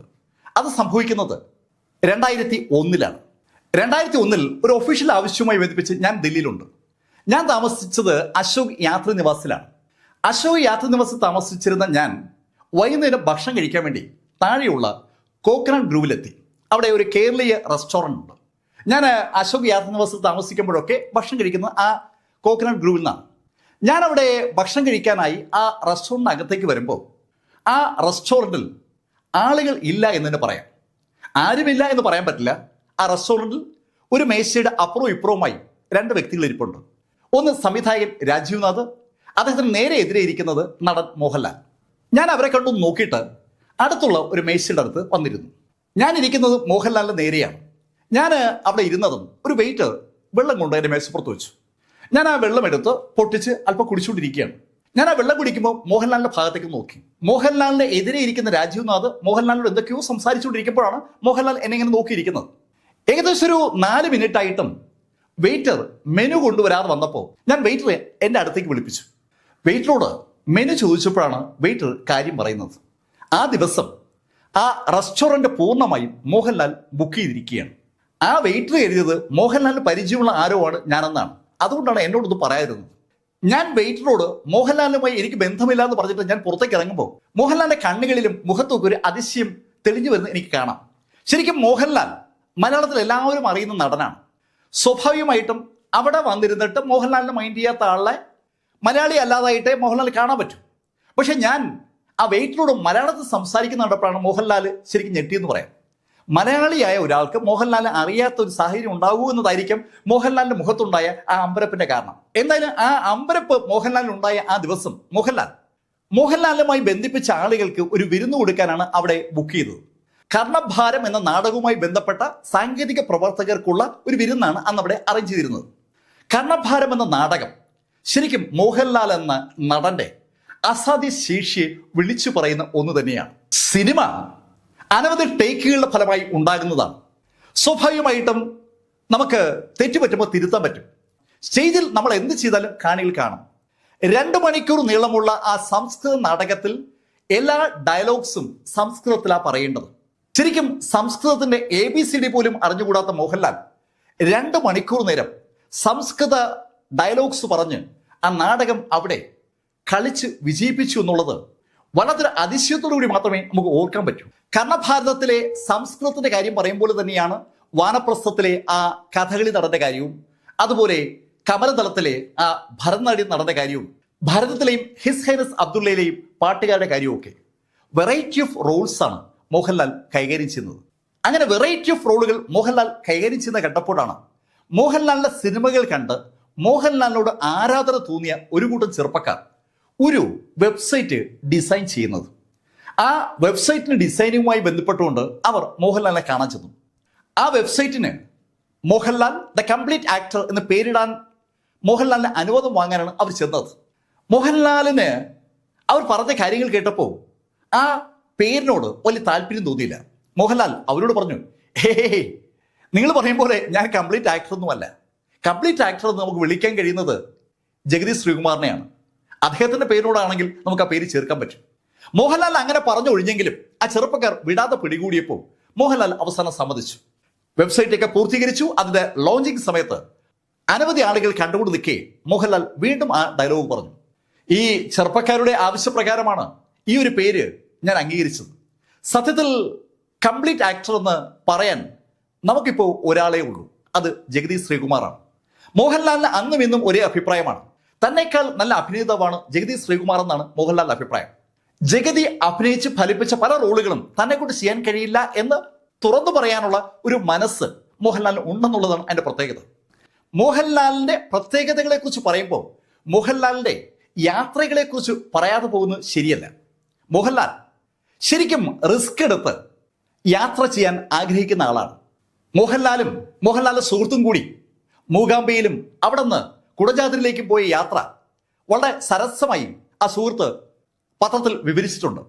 ജീപ്പിൽ കുടജാദ്രിയിലേക്ക് പോകാനായിട്ട് റെഡിയാകുമ്പോൾ വാഹനത്തിന് മുൻസീറ്റിലേക്ക് കയറാൻ മോഹൻലാലിനോട് ആവശ്യപ്പെട്ടതും മോഹൻലാൽ അയാളോട് പറഞ്ഞത് അത് വേണ്ട, ഞാൻ പുറകിൽ ഇരിക്കാന്നാണ്. ആ പുറകിലിരുന്ന് ജീപ്പ് മുകളിലേക്ക് കയറി പോകുമ്പോൾ ആ കുലുക്കവും മറ്റുമൊക്കെ അനുഭവിക്കാൻ വേണ്ടി കൂടിയാണ് മോഹൻലാൽ അങ്ങനെ പറഞ്ഞത്. ശരിക്കും മുകളിലെത്തിയിട്ട് ദുർഘടമായ പാതയിലൂടെ നടന്ന് അവരുദ്ദേശിക്കുന്ന സ്ഥലത്തേക്ക് നീങ്ങാൻ തീരുമാനിച്ചപ്പോൾ ആളുകളൊക്കെ തടസ്സപ്പെടുത്തി. മോഹൻലാലിനെ ലാലേട്ട എന്ന് വിളിക്കുന്ന ആളുകൾ അവരോട് പറഞ്ഞു, ലാലേട്ട അത് ശരിക്കും അപകടം പിടിച്ച വഴിയാണ്, അതുവഴി പോയാൽ വഴി തെറ്റാനുള്ള സാധ്യതയുമുണ്ട്. അത് കേട്ടതും മോഹൻലാൽ അവരോട് പറഞ്ഞു, ഞാൻ അപ്പുവിൻ്റെ അച്ഛനാണ്, അവൻ്റെ അച്ഛൻ ഇത്ര ധൈര്യമെങ്കിലും കാണിക്കണ്ടേ? ആ ചോദ്യമാണ് മോഹൻലാൽ ചോദിച്ചത്. മോഹൻലാലിന്റെ മകൻ പ്രണവ് യാത്രയെ സ്നേഹിക്കുന്ന ഒരു വ്യക്തിയാണ്. ഏത് സ്ഥലത്തേക്ക് എപ്പോൾ യാത്ര ചെയ്യാൻ തീരുമാനിച്ചാലും അയാൾ അങ്ങ് തുടങ്ങും. ആ മകന്റെ അച്ഛന് സ്വാഭാവികമായും ഇത്ര ധൈര്യമെങ്കിലും വേണ്ടേ എന്നുള്ള മോഹൻലാലിന്റെ ചോദ്യത്തിന് പിന്നിൽ ഒരു അർത്ഥമുണ്ട്. മോഹൻലാലിന്റെ മക്കൾ പ്രണവും അതുപോലെ വിസ്മയും ശരിക്കും അവരവരുടേതായ മേഖലയിൽ പ്രാഗൽഭ്യം തെളിയിച്ചുകൊണ്ടിരിക്കുന്ന ആളുകൾ തന്നെയാണ്. ഇവരുടെ അമ്മ സുചിത്രയെ മോഹൻലാൽ കാണുകയും വിവാഹം കഴിക്കുകയും ചെയ്യുന്നതിന് പിന്നിൽ അല്പം ജ്യോതിഷമൊക്കെ ഉണ്ട്. മോഹൻലാലിന്റെ ജാതക പ്രകാരം മോഹൻലാൽ വിവാഹം കഴിക്കുന്ന പെൺകുട്ടി തഞ്ചാവൂരിൽ ബേസ്ഡ് ആയിരിക്കുമെന്നാണ്. അതിന്റെ അടിസ്ഥാനത്തിലാണ് തമിഴ് നടനും നിർമ്മാതാവും ഒക്കെ ആയ ബാലാജിയുടെ മകൾ സുചിത്രയെ മോഹൻലാൽ വിവാഹം കഴിക്കുന്നത്. അവര് ഒരു നല്ല ടീമാണ്. സുചിത്ര മോഹൻലാൽ ദമ്പതികളുടെ ആദ്യത്തെ കൂടിക്കാഴ്ച കോഴിക്കോട് മാതൃഭൂമിയുടെ ഗംഗാധരന്റെ ഹോട്ടലിൽ നടന്നതിനെ കുറിച്ച് ഗംഗാധരൻ പലപ്പോഴും സൂചിപ്പിക്കാറുണ്ട്. PV ഗംഗാധരൻ മോഹൻലാലിന്റെ അടുത്തൊരു സുഹൃത്തു കൂടിയാണ്. അദ്ദേഹം യഥാർത്ഥത്തിൽ സുചിത്രയ്ക്കും മോഹൻലാലിനും ഇടയിലുണ്ടായിരുന്ന ഹംസമാണെന്ന് വേണമെങ്കിൽ നമുക്ക് സൂചിപ്പിക്കാം. എന്തായാലും അവരുടെ ദാമ്പത്യം ശരിക്കും രസകരമായ ഒരുപാട് രംഗങ്ങളിലൂടെ കടന്നു പോകുന്ന ഒന്നാണ്. മോഹൻലാലിന്റെ ഫാമിലി ലൈഫും അതുപോലെ സിനിമാ ലൈഫും അതേപോലെ സിനിമ നടന്മാരുടെ കൂട്ടായ്മയായ അമ്മയുടെ പ്രസിഡന്റ് എന്ന പദവിയൊക്കെ ഒരുമിച്ച് മുന്നോട്ട് കൊണ്ടുപോകുമ്പോഴാണ് മോഹൻലാലിന് ഒരു ആഗ്രഹം ഉണ്ടാകുന്നത്. സുരേഷ് ഗോപിയും മുകേഷും ജഗദീഷും സിദ്ദിഖും ഒക്കെ TV-യിൽ പലതരത്തിലുള്ള പ്രോഗ്രാംസ് ഹെഡ് ചെയ്യുന്നവരാണ്. ആ നടന്മാർ അവതരിപ്പിക്കുന്ന പ്രോഗ്രാംസ് കാണുകയും കേൾക്കുകയും ചെയ്യുന്ന മോഹൻലാലിന് തനിക്കൊരു പ്രോഗ്രാം ഹെഡ് ചെയ്താൽ എങ്ങനെ ഉണ്ടാകുമെന്ന് അറിയാൻ ഒരു ആഗ്രഹം ഉണ്ടായതിന്റെ അടിസ്ഥാനത്തിലാണ് ബിഗ് ബോസിൽ ഒരു ഓപ്പണിംഗ് വന്നപ്പോൾ അതിന്റെ പാർട്ടാകുന്നത്. മോഹൻലാൽ 2018 മുതൽ ബിഗ് ബോസിന്റെ അവതാരകനാണ്. ബിഗ് ബോസിന്റെ ഒരു സീസൺ അവതരിപ്പിക്കുന്നതിന് കോടിക്കണക്കിന് രൂപയാണ് മോഹൻലാൽ പ്രതിഫലം ലഭിക്കുന്നതെന്ന് പറയുമ്പോഴും ആ പ്രോഗ്രാമിൽ മോഹൻലാൽ കാണിക്കുന്ന ഒരു ഇടപെടലുണ്ട്. ആ ഇടപെടലാണ് ആ പ്രോഗ്രാമിന്റെ ഹൈലൈറ്റ് എന്ന് പറയുന്നത്. സ്വാഭാവികമായിട്ടും ബിഗ് ബോസിനോട് അനുഭവമുള്ളവരും എതിർപ്പുള്ളവരൊക്കെ ഉണ്ടാവുമെങ്കിലും മോഹൻലാൽ വരുന്ന ദിവസം ആ പ്രോഗ്രാം കാണാൻ ആളുകൾ കൂടാറുണ്ടെന്നുള്ളത് സത്യസന്ധമായ ഒരു വസ്തുതയാണ്. 1980 മുതൽ തുടർച്ചയായി സിനിമയിൽ അഭിനയിക്കുന്ന മോഹൻലാൽ സ്വാഭാവികമായും ഈ ബിഗ് ബോസിലൊക്കെ പണം കിട്ടുന്ന പോലെ സിനിമയിൽ നിന്നും പണം ഉണ്ടാക്കുന്നുണ്ട്. അങ്ങനെ ഉണ്ടാക്കിയ പണം എല്ലാം കൂടെ ചേർത്ത് മോഹൻലാലിന്റെ കയ്യിൽ എത്ര രൂപ ഉണ്ടാകുമെന്നൊരു ചോദ്യം ചില പോസ്റ്റുകളിലൊക്കെ നമ്മൾ കാണാറുണ്ട്. ഒരു ഏകദേശ കണക്ക് ആളുകൾ ഇപ്പോൾ കണ്ടുപിടിച്ചിട്ടുണ്ട്. ഒരു വർഷം മോഹൻലാലിന് ഇപ്പോൾ ഏറ്റവും കുറഞ്ഞത് 50 കോടി രൂപയുടെയെങ്കിലും വരുമാനമുണ്ടെന്നാണ് അവർ കണ്ടെത്തിയിരിക്കുന്നത്. ഈ കണക്ക് മോഹൻലാലിനോട് പത്രക്കാർ പറഞ്ഞപ്പോൾ മോഹൻലാൽ പറഞ്ഞു, എൻ്റെ കയ്യിൽ അത്യാവശ്യത്തിന് ജീവിക്കാനുള്ള പണമൊക്കെ ഉണ്ട് എന്ന് പറയുമ്പോഴും നിങ്ങൾ ഈ പറയുന്ന അത്രയും പണമൊന്നും ഇല്ലെന്നാണ് മോഹൻലാലിന്റെ അഭിപ്രായം. എന്തായാലും ശരി, പണം ഉണ്ടാക്കാൻ അറിയാവുന്ന മോഹൻലാൽ അനവധി ബിസിനസ്സുകളുടെ പാർട്ട് കൂടിയാണ്. ഒരു ബിസിനസ്സുകാരനാണ് മോഹൻലാൽ, ഒരു സിനിമ നിർമ്മാതാവാണ് മോഹൻലാൽ, ഒരു സിനിമ നടനാണ് മോഹൻലാൽ, ഒരു പിന്നണി പാട്ടുകാരനാണ് മോഹൻലാൽ. അങ്ങനെ പലതുമാണ് മോഹൻലാലെങ്കിലും ഇപ്പോൾ മറ്റൊരു മോഹൻലാലിനെ കൂടി നമ്മൾ കാണാൻ പോവുകയാണ്. ബെറോസ് എന്ന സിനിമയുമായി ബന്ധിപ്പിച്ചാണ് നമ്മളത് കാണുന്നത്. ബെറോസ് എന്ന സിനിമയുടെ സംവിധായകൻ കൂടിയാണ് മോഹൻലാൽ. 1977 മുതൽ സിനിമയുടെ ഭാഗമായി നിൽക്കുന്ന മോഹൻലാൽ എന്ന ആ നടൻ സ്വപ്നം കണ്ട സിനിമ അദ്ദേഹത്തിന് തന്നെ വീക്ഷണ കൂടി ഇതാ പുറത്തു വരാൻ പോവുകയാണ്. ബെറോസ് എന്ന സിനിമയ്ക്ക് എല്ലാ ഭാവങ്ങളും ആശംസിച്ചുകൊണ്ട് 64ാം ജന്മദിനം ആഘോഷിച്ച മോഹൻലാലിന് എല്ലാ നന്മകളും ഉണ്ടാകട്ടെ എന്ന് പറഞ്ഞുകൊണ്ട് ഈ വീഡിയോ ഞാൻ അവസാനിപ്പിക്കുന്നു. ഞാൻ മോഹൻലാൽ അവതരിപ്പിച്ച കഥാപാത്രങ്ങളെ ഒന്നും അധികം വിസ്തരിച്ച് പറയാത്തത് അതൊക്കെ പറയാൻ നിങ്ങൾക്ക് അവസരം ഉണ്ടാക്കാൻ വേണ്ടിയാണ്. ഈ വീഡിയോ കണ്ടുകൊണ്ടിരുന്ന എല്ലാവരും ഒരു കാര്യം ചെയ്യുക, മോഹൻലാലിനെ കുറിച്ചുള്ള നിങ്ങളുടെ അഭിപ്രായങ്ങൾ നിങ്ങൾ പങ്കുവയ്ക്കുക. കമന്റിൽ ചെയ്യുമല്ലോ. Thank you.